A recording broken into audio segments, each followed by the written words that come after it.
Today we're talking about measuring media relations.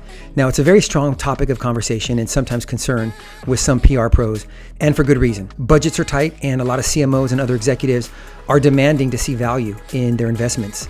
Whether it's PR, demand gen, social media, they want to see a level of ROI before they continue to fund or invest in certain marketing programs. So PR is now accountable for the decisions that they make, the agencies that they hire. In fact, they're asking a lot of hard questions. They're challenging agencies, they're challenging consultants to show them what is the value of PR? How do I justify an investment into PR to my CMO or my boss? And the market has responded.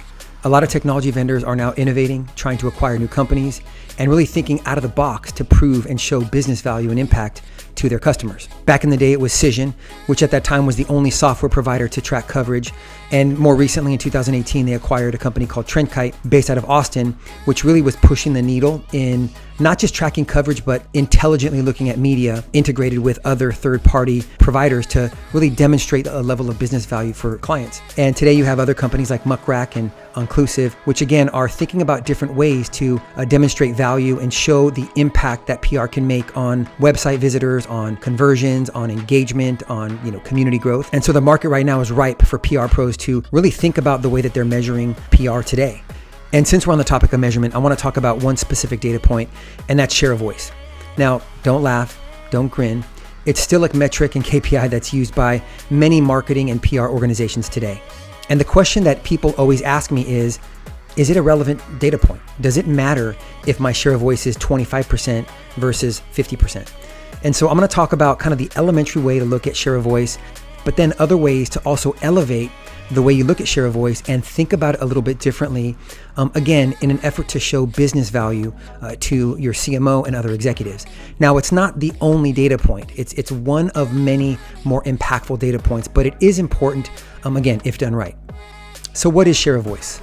Well, at the end of the day, it's counting coverage. How many times was your business mentioned in the media? Now, to give you an example, let's talk about what we're going through today. It's March 23rd, we're quarantined, the coronavirus is spreading like wildfire, and we're all working from home. So many companies are using technology like video conferencing technology to communicate with teams, communicate with customers, and really make it more personal as we are all isolated in our homes. And one company that's top of mind for me is Zoom. They are a video conferencing solution located here in San Jose, California. And I've been a fan of them for many, many years, 4 or 5 years now. And they sell their services to businesses like ours in an effort to allow them to collaborate online through video. And they are becoming a consumer household name. I hear people all over the place at schools, in colleges, talking about Zooming others and getting that FaceTime with people. So using Zoom as an example, if we wanted to measure their share of voice, we might look at the last 30 days and say, how many times was Zoom mentioned in the media? And let's say that number is 50. And then if we were to look at their competitors and say, okay, what about GoToMeeting or WebEx or Blue Jeans or others? How many times were they mentioned in the media? And then you would total it up, divide by the subtotals, and you would get a percentage of share of voice. It might be 20%, it might be 25%, it might be 50%. But that is a very elementary way of looking at share of voice because there's no context. So I'd like you to consider 4 different ways to elevate that share of voice metric. Now, this is the part where you want to take notes. So pause the video, get up, get the pen and paper, or however you take notes, because this is where I'm going to talk about how you can elevate that metric. So the first one is unique mentions. Pretty self-explanatory, but it's building a Boolean that excludes your competitors.